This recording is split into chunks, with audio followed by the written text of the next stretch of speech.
এই খুলনা, নড়াইল, বরিশাল, ঢাকা, চট্টগ্রাম, নোয়াখালী, স্বর্ণছাড়া, কপালপুরা, ভিটের ছাড়া, মাটি ছাড়া। এই ভাই আসেন আসেন আসেন, আমাদের গাড়ি এখনই চলে যাচ্ছে ভাই, আসেন আসেন আসেন। भाई ढाका। लेकिन ये साला कर क्या रहा है यहाँ पे?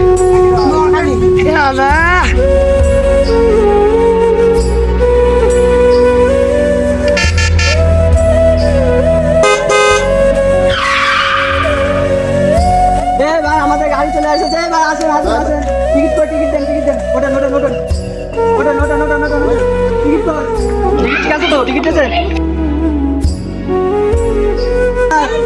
গাড়ি স্টার্ট হবে, স্টার্ট হবে, সাবধানে।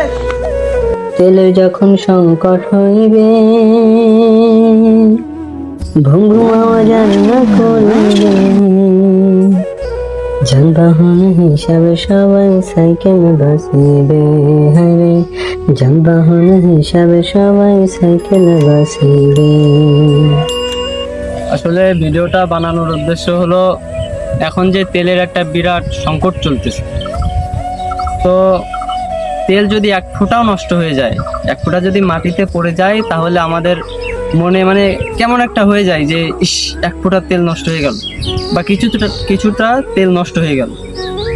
তো সামান্য কিছু অর্থের কারণে তেলটা আমাদের কাছে অনেক দামি, অনেক দামি।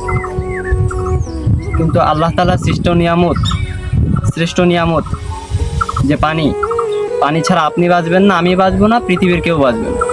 ভেবে দেখবেন যদি পানি কিনে আমাদের প্রয়োজন পূরণ করা লাগতো, তাহলে দিনে কত টাকার পানির প্রয়োজন হতো।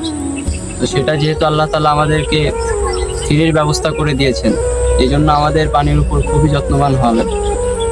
পানির হিসেবটা কিয়ামতের দিন খুবই ভয়াবহভাবে হবে, যে তুমি পানি, যে তোমাকে আমি এত বড় একটা নিয়ামত দিয়েছি, তুমি কিভাবে খরচ করেছো। সুতরাং খুব সাবধান, পানি যাতে অপচয় না হয় এমনভাবে পানি ব্যবহার করবেন। এই অনুরোধ রেখে আজকের মতো বিদায় নিচ্ছি। খোদা হাফেজ।